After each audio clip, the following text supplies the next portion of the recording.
Contenido gráfico. Advertencia.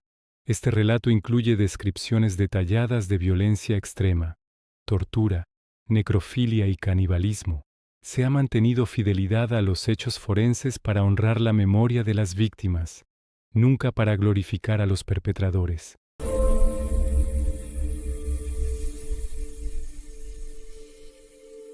La madrugada del mal, 15 de enero de 1978, 2:45 a.m., Tallahassee, Florida. El campus de Florida State University yace bajo una niebla densa y un frío que raya los 3 de Exynos. Las calles están desiertas, salvo por las farolas que proyectan círculos de luz amarilla sobre el asfalto mojado. En la esquina de Dunwoody Street, una figura se arrastra por las sombras. Lleva un gorro negro, un suéter azul oscuro y una sonrisa que no alcanza sus ojos. Ted Bundy, de 31 años, ha estado bebiendo vodka desde las 10 p.m., no para embriagarse, sino para contener la adrenalina que le recorre el cuerpo.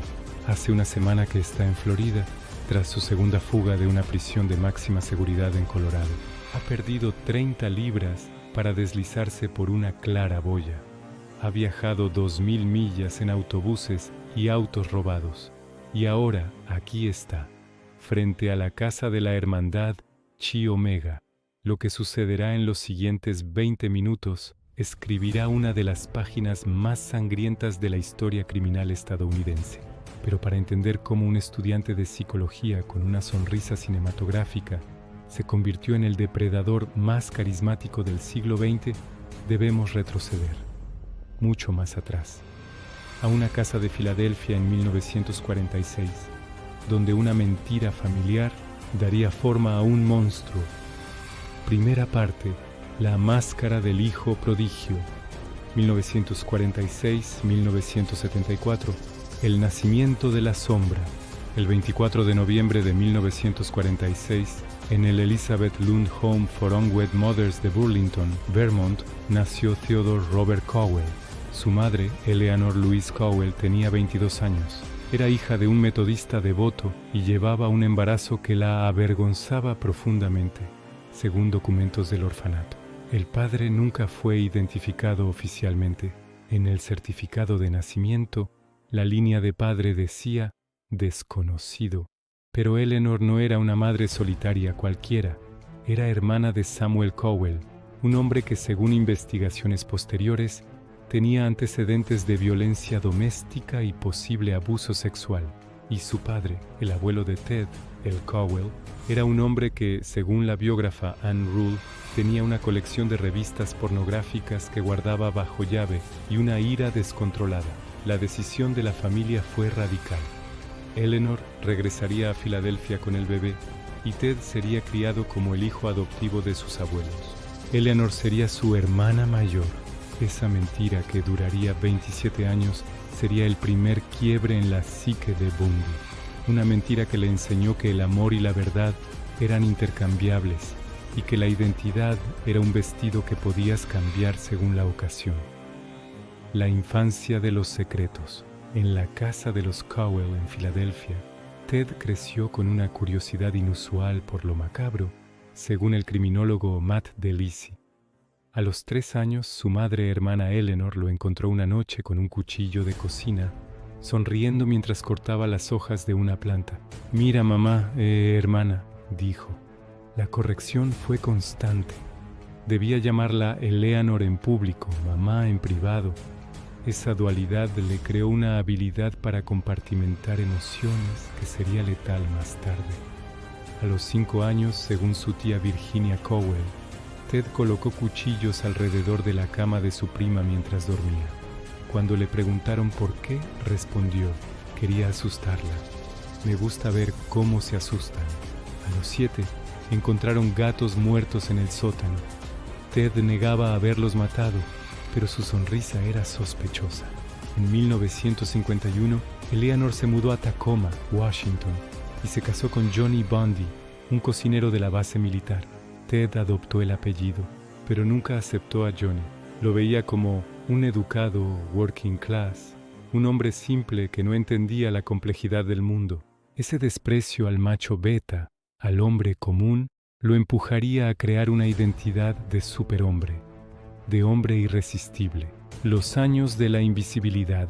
En la escuela secundaria de Woodrow Wilson, Bundy era brillante académicamente, pero un fracaso social, según su compañero Jerry Utzinger. Era tímido, no tenía citas y sus compañeras lo describían como creepy, pero descubrió un poder: la política. Se convirtió en presidente del club de debate y del centro de estudiantes. Aprendió a leer a la gente, a decir lo que querían oír. Creó una máscara de encanto que ocultaba un vacío emocional. En 1965 ingresó a la Universidad de Washington para estudiar psicología. Allí conoció a Diane Edwards, una joven de clase alta de California. Era rubia, elegante y representaba todo lo que Bundy deseaba: estatus, belleza, aceptación. Pero Diane lo dejó en 1968, diciéndole que era inmaduro y sin ambición clara. Esa ruptura sería el detonante. Bundy no solo la perdió, sintió que su máscara había fallado. La semilla del homicidio. En 1969, mientras trabajaba en un centro de crisis para suicidas, donde conoció a la famosa autora de True Crime, Ann Rule, Bundy comenzó a experimentar. Más tarde le confesó a un psiquiatra que en 1969 siguió a una mujer por las calles de Seattle, con un cuchillo en el cinturón, pero no pudo hacerlo. Tenía miedo. Ese miedo desaparecería pronto. En 1970 conoció a Elizabeth Klopfer, una madre divorciada con una hija pequeña. Elizabeth era segura, vulnerable y lo amó con devoción. Pero Bundy ya no buscaba amor, buscaba un tapadera. Mientras vivía con Elizabeth, comenzó a almacenar herramientas. Una fiambrera con cuerdas, vendas, una máscara de esquí. Le dijo que era para emergencias. El 4 de enero de 1974 todo estalló. El depredador universitario, 1974. El primer acto atroz. La noche del 4 de enero de 1974, Ted Bundy entró por una ventana mal cerrada en el apartamento de Karen Sparks, de 18 años, bailarina y estudiante de la Universidad de Washington. Karen dormía profundamente. Bundy la golpeó en la cabeza con una barra metálica de su propia cama. Luego, con esa misma barra, la violó con saña, causándole ruptura de vejiga y daño cerebral permanente. Karen sobrevivió, pero quedó con pérdida del 70% de su audición, ceguera parcial y secuelas neurológicas que le impidieron bailar jamás. Cuando la policía le preguntó si recordaba algo, susurró: solo ojos, ojos que no parpadeaban. Bundy había dejado su primera víctima viva, y eso le creó un patrón. La perfección del asesinato requería que no hubiera testigos. La desaparición de Linda Ann Healy, exactamente un mes después, el 1 de febrero de 1974, Bundy volvió a actuar. Linda Ann Healy, de 21 años, locutora de radio para reportes de esquí, dormía en su sótano del University District de Seattle. Bundy forzó la puerta, la golpeó inconsciente con la misma barra metálica, la vistió con sus propios jeans, blusa blanca y botas, y se la llevó en brazos. Una vecina oyó un portazo a las 2 a.m. pero no vio nada. Al día siguiente la cama de Linda estaba vacía, con manchas de sangre en la almohada. Bundy la llevó a las afueras de Seattle, la violó, estranguló y desnudó.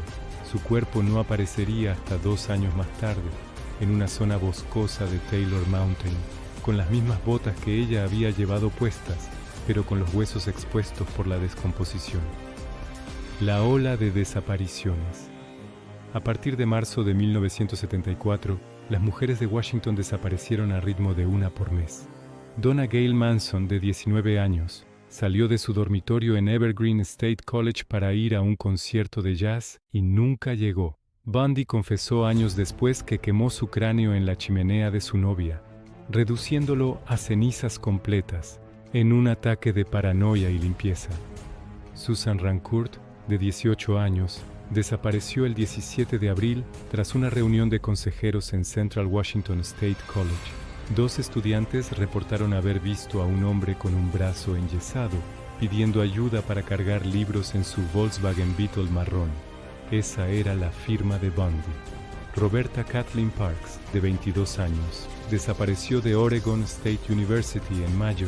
Brenda Ball, de 22 años, de Evergreen State College en junio. Jordan Hawkins, de 18 años, de la Universidad de Washington, en junio también. Todas con cabello oscuro partido al medio. Todas estudiantes, todas desaparecidas sin rastro. El río de los cráneos.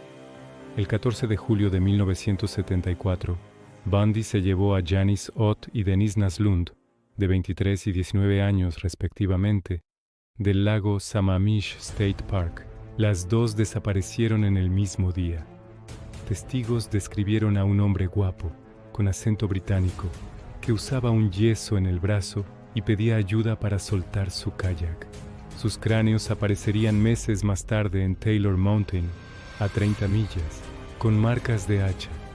Bundy había usado el mismo hacha para ambas. Les puso maquillaje post-mortem, pintalabios rojos, sombras, y las posó para fotografías que nunca desarrolló, pero que guardó como trofeos en su mente. El error policial fatal. En agosto de 1974, Bundy fue aceptado en la Escuela de Derecho de la Universidad de Utah y se mudó a Salt Lake City. Las desapariciones pararon en Washington, pero comenzaron en Utah. La policía de Seattle tenía una lista de 100 sospechosos. Bundy estaba en la lista. Lo interrogaron, pero Ann Rule, que trabajaba con él en el centro de crisis, lo defendió. Ted no puede ser. Es demasiado sensible, demasiado inteligente. El encanto de Bundy funcionó incluso con quienes sabían de crímenes. El 16 de agosto de 1975, un policía de Utah, Bob Hayward, detuvo a Bundy por circular lentamente en su Volkswagen Beetle Bronze por un barrio residencial. En el coche encontró pinzas de metal, medias, una máscara de esquí casera y el famoso kit de asesinato. Bundy dijo que eran herramientas comunes. Lo arrestaron por posesión de instrumentos de robo, pero no por asesinato. Aún no.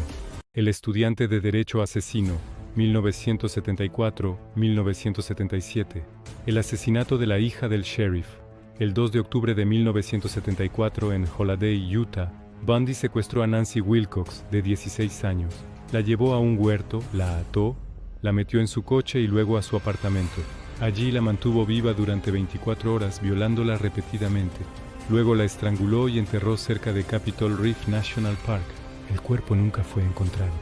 Bundy confesó en 1989, cuando ya era demasiado tarde. Laura Ann Aime, de 17 años, desapareció el 31 de octubre de 1974 en Lehi, Utah. Bundy confesó que la condujo a un área remota, la violó, la mató y la dejó desnuda en la nieve. Su cuerpo apareció en 1975, congelado, con signos de tentativa de mutilación, el patrón de las cascadas de Colorado. En enero de 1975, Bundy trasladó su cacería a Colorado. Karen Campbell, de 23 años, desapareció de un hotel en Snowmass. Bundy la había visto en el lobby, la siguió hasta su habitación y la asesinó en la escalera de emergencia. La dejó en un barranco, con 27 puñaladas post-mortem. Julie Cunningham, de 26 años, desapareció el 12 de marzo de 1975 en Vail. Denise Oliverson, de 25, el 6 de abril en Grand Junction. Lynette Culver, de 12 años, una niña, desapareció el 6 de mayo en Pocatello, Idaho. Bundy la secuestró de su escuela, la llevó a su habitación de hotel, la violó y la ahogó en la bañera. Luego la metió en una maleta y la arrojó a un río. El kit de asesinato perfeccionado. En el verano de 1975, Bundy perfeccionó su modus operandi. El yeso falso. Usaba un yeso en el brazo derecho. Pedía ayuda para cargar libros o kayak. El uniforme del encanto. Siempre vestía camisas de polo, pantalones khaki. Parecía un estudiante graduado. El volquete. Golpeaba a las víctimas con una barra de metal, las metía en su Beetle, las esposaba con pinzas. El río. Arrojaba cuerpos en ríos, bosques, fosas. El trofeo. Mantenía joyas, ropa interior, fotos mentales. pero cometió un error el 16 de agosto de 1975. Carol Dagonch, de 18 años, escapó.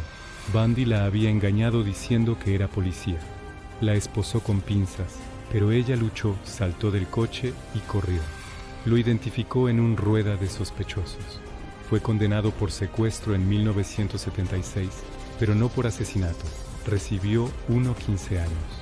Pero Colorado lo extraditó para juicio por el asesinato de Karin Campbell. Las fugas de Loudini, 1977. La primera fuga, La ventana de Aspen. El 7 de junio de 1977, Bundy fue trasladado al tribunal del condado de Pitkin en Aspen para una audiencia preliminar. El juez le permitió usar la biblioteca del juzgado sin esposas. Bundy abrió una ventana de 2 pisos, saltó y desapareció en los bosques de Aspen. Durante 8 días sobrevivió robando casas de campo, durmiendo en grutas y comiendo comida de perro. La policía lo buscaba con perros y helicópteros, pero Bundy era un superviviente. El 13 de junio fue visto en un bar de Aspen jugando billar. Un cliente reconoció su foto en el periódico y llamó a la policía. Bundy fue capturado sin resistencia. Tenía barba, olía mal, pero sonreía. La segunda fuga, La claraboya del infierno. El 30 de diciembre de 1977, Bundy perdió 30 libras. Perforó un agujero de 30 x 30 centímetros en el techo de su celda en la cárcel del condado de Garfield, Colorado. A las 2 a.m. se coló por el conducto de ventilación. Llegó al guardarropa de la oficina del alguacil, se puso ropa de civil y salió por la puerta principal.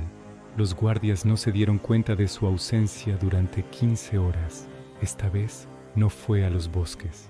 Robó un auto, manejó hacia el sur y llegó a Tallahassee, Florida, el 8 de enero de 1978. Se registró en el Holiday Inn con el nombre Christopher Hagen. Tenía $300 en efectivo robado y una sed de venganza que lo consumía. El horror de Tallahassee, 1978, la masacre de Chi Omega.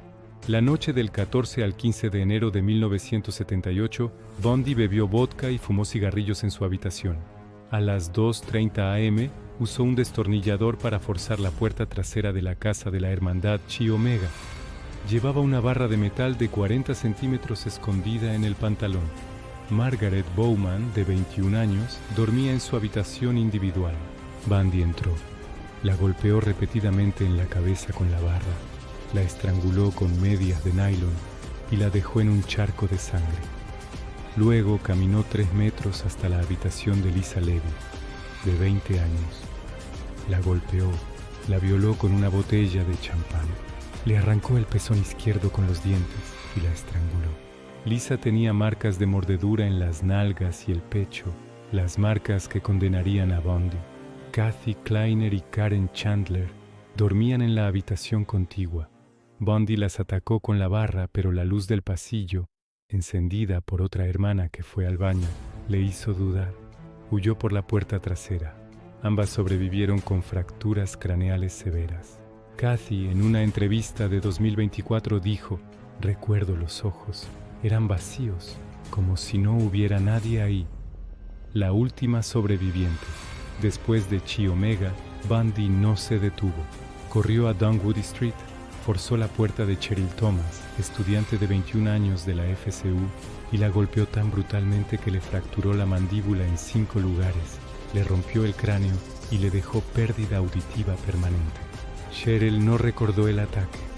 Solo despertó en el hospital con su rostro desfigurado. Rápidamente, Bundy secuestró su Volkswagen Beetle favorito, lo robó de un estacionamiento y huyó. Pero el patrón era claro, no intentaba ocultarse. Quería ser visto, quería el caos. El asesinato final, Kimberly Leach. El 9 de febrero de 1978, Bundy robó una furgoneta en FSU y condujo a Lake City, Florida. Vio a Kimberly Diane Leach, de 12 años, con cabello oscuro partido al medio, saliendo de la escuela. Se hizo pasar por bombero. Le dijo que su madre estaba enferma. Kimberly subió.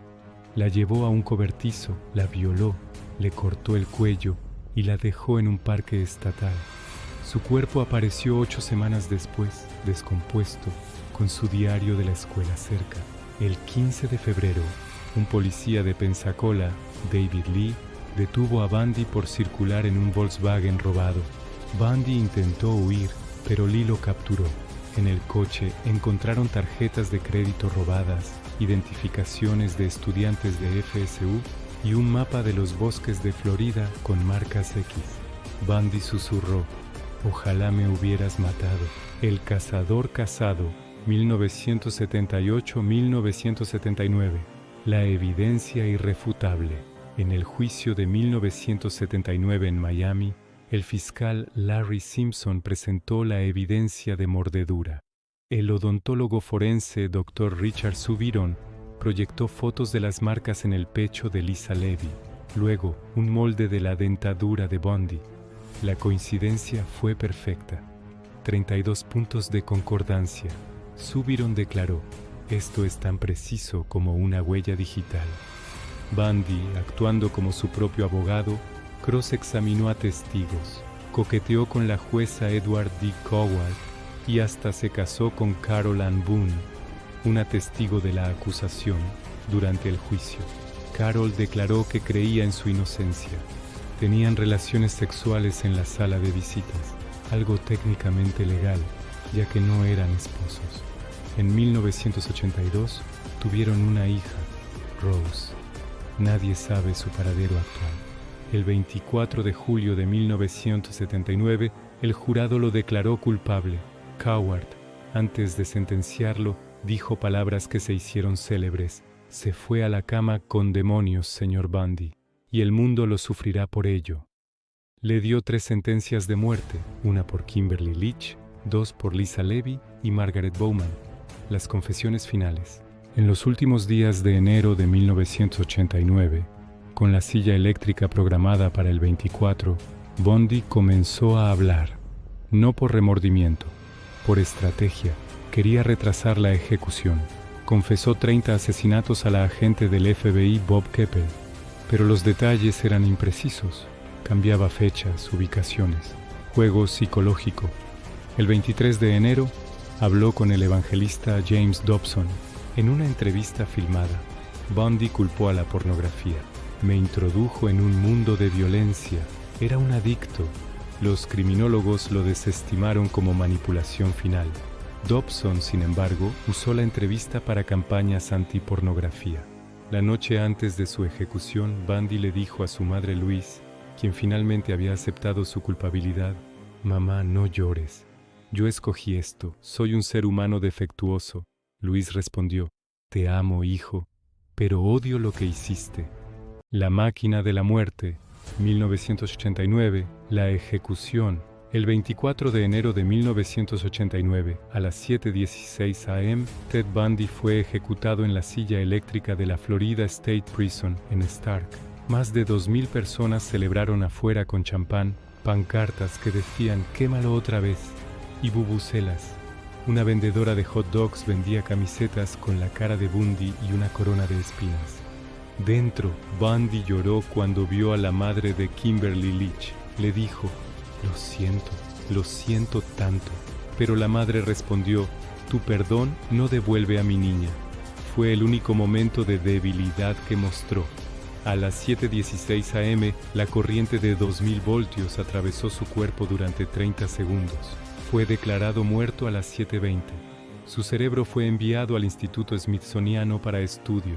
Los científicos encontraron córtex prefrontal normal, sin daño físico. Era un cerebro sano que había decidido matar. Su cuerpo fue cremado. Las cenizas fueron esparcidas en el Océano Pacífico, cerca de Seattle, la ciudad donde comenzó. Nadie anunció la ubicación exacta. Nadie quiso un monumento. El espectáculo del mal, la celebridad del monstruo. Bundy no solo fue un asesino, fue el primer asesino serial de la era de la televisión por cable. Su juicio en Miami fue el primero en ser transmitido en directo. Las cámaras capturaron cada sonrisa, cada gesto de desdén. Las mujeres del jurado y del público escribían cartas de amor al asesino. El periodista Stephen Michaud grabó más de 100 horas de entrevistas. Bundy hablaba en tercera persona. Un asesino como Bundy necesitaba control. No odio a las mujeres, odio la pérdida de control. Era un análisis clínico de su propia psicopatía. Las feministas, como Catherine McKinnon, criticaron que los medios lo convirtieran en un romantic figure. En realidad decían, Bundy era la encarnación del patriarcado, un hombre que respondía al rechazo con asesinato.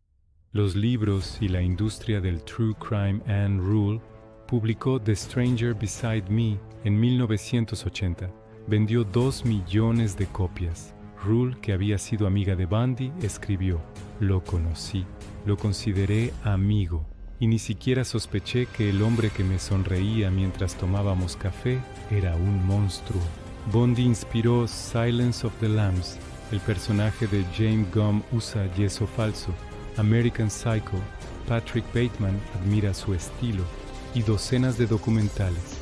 En 2019 Netflix estrenó Conversations with a Killer, usando cintas de Michaud. La serie fue vista por 30 millones de personas en una semana.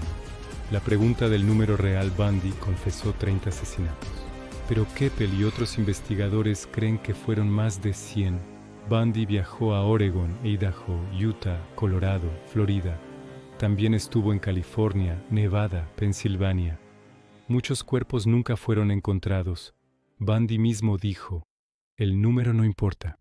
Una vez que cruzas la línea, una vida o 100 son lo mismo". Dios. Epílogo. La herencia del engaño. Ted Bundy no era un monstruo deforme. Era guapo, inteligente, carismático. Tenía novias, una familia, una carrera. Esa es su lección más aterradora. El mal no tiene una cara, tiene todas las caras que elige usar. Su legado es triple, forense. Perfeccionó el perfil del asesino organizado. Su caso enseñó a la policía a conectar casos entre estados, a usar odontología forense, a no fiarse del encanto cultural. Creó el arquetipo del asesino carismático. Hannibal Lecter, Dexter, Patrick Bateman tienen su ADN. Pero Hollywood olvida que Bundy era real. Tenía víctimas reales. Lisa Levy tenía 20 años y quería ser pediatra. Kimberly Leach tenía 12 y llevaba un suéter naranja. Margaret Bowman tenía 21 y era la primera de su familia en ir a la universidad. Social. Bundy expuso la violencia contra las mujeres como respuesta al rechazo masculino. Su caso inspiró leyes de notificación comunitaria, Pam Lichner Sexual Offender Tracking Law y el sistema de registro de delincuentes sexuales. La última víctima, la verdad. En 2024, Molly Kendall, la hija de Elizabeth Klopfer, escribió un libro, The Riverman. En él, cuenta cómo Bundy la llevaba a pasear en su coche, le compraba helados y ella lo llamaba Ted. A los 7 años Bundy le dijo: "Nunca subas a un coche con extraños, Molly, pero conmigo estás segura".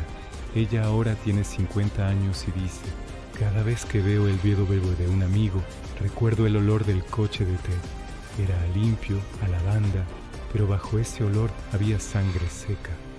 Louise Bundy, su madre, murió en 2012. Nunca visitó a Ted en el corredor de la muerte.